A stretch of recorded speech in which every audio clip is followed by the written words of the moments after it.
Catholic school can become a place that helps young people remember who they really are by rebuilding connection points and community.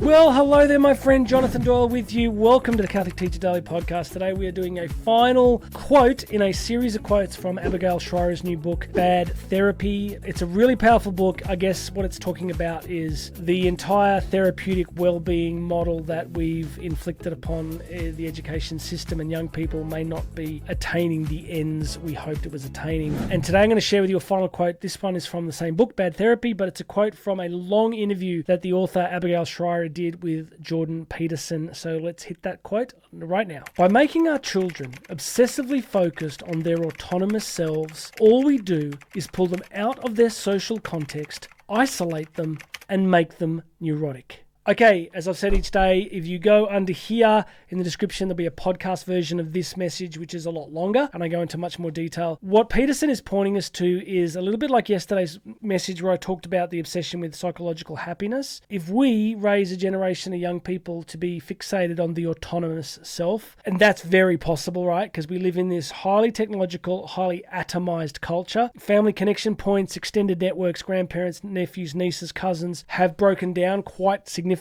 So the autonomous self has become a very real thing. You know, young people really living in an atomized culture. And what Peterson's saying is if through this well-being model, if through this school-based fixation on mental health and well-being, we get them more and more self-referential, we get them more and more inward-looking, we get them more and more fixated on the autonomous self. And then as a culture, we break them out of the social context of wider family networks. They become really isolated, and then they become more neurotic. And as I say in the podcast, neuroticism has a very strong correlation to control. So if you're neurotic, you have very strong desires to, the world is a threatening place, it's a dangerous place, and you see danger everywhere, and you need to control it. I think that might go a long way to explaining the anxiety epidemic. Just think about it, right? Like if neuroticism and isolation and autonomy break us out of our social connections, break us out of our collaborations with other people, we become very atomized. That has the psychological effect of making us more neurotic. Then we start to look for control. Then we find ourselves in a world where we can't get a lot of control and the world is quite threatening. Climate, wars, all sorts of stuff, economy, home ownership, all the stuff affecting young people. Then if you can't get control in a threatening world, then anxiety would be the reasonable response. That's just one lens. I know there'd be other psychodynamic lenses you could look at, but that's one. So all I want to say is, again, in each of these messages, what can the Catholic school do to respond? Well, the first thing we need to do is rebuild a culture in our schools that recognizes the truth about the person, which is what? Genesis 1:31. We are made in the image and likeness of God. We are made in the image of God. God is a Trinity. We're made in the image of a Trinity. In Latin, communio personarum, the community of persons. God is a relationship of persons. God is pure subsistent being. God is relationship. We're made for that. So if in our nature, in our ontological essence, is a creation in the image and likeness of God and a creation for relationship and connection, and we're living in cultures that has fractured relationship and connection, no wonder we're going to be really unhappy. So what a Catholic school community can do is literally that,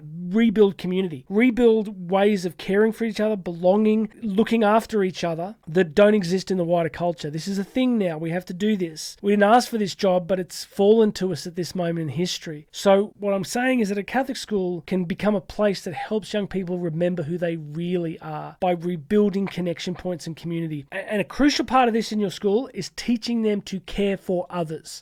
What Peterson's getting at is that neuroticism comes from autonomy and isolation. So what's the antidote to that? Making them serve people, helping them to care for people, helping them to care for other students, helping them to care for more vulnerable people, old people, sick people, visitations, soup kitchens, whatever you can do to help students begin to move out of the prison of the autonomous self and move into serving other people is a profound part of the current mission of Catholic education. So I don't know, I'm just wondering if we've created this fixation on the self. It's a dead end, it's a blind alley. I'm not discounting genuine mental health issues that young people have and the support that they need, but I'm just beginning to wonder if we've gone so far down one path that we've forgotten really what it means to be human and what humans really need to flourish. And your Catholic school can rebuild community, can build relationships, and it can teach people to serve. Why? Because we're made in the image of Christ, and Christ tells us himself he did not come to be served. He came to serve. So he's our exemplar. If Christ served, we should serve. Christ wasn't an isolated, neurotic, autonomous self. Everything about him was about about doing the will of the Father and redemption and getting people home to the Father's house. Everything about him was about, look at the cross. Where I go to pray in our cathedral, we have this beautifully huge cross, and the gospel is there. That is the gospel. That is the gospel. That is like Christ emptied himself for us. And he is the supreme exemplar of what it means to be human. So if we follow that, and if we help our students to follow that, maybe healing will begin. What do you think of that? Let me know in the comments. Please make sure you're subscribed. You can book me to speak. Everything else is under here. My name is Jonathan Doyle. This has been the Catholic Teacher Daily Message. God bless you, my friend. You and I are going to speak again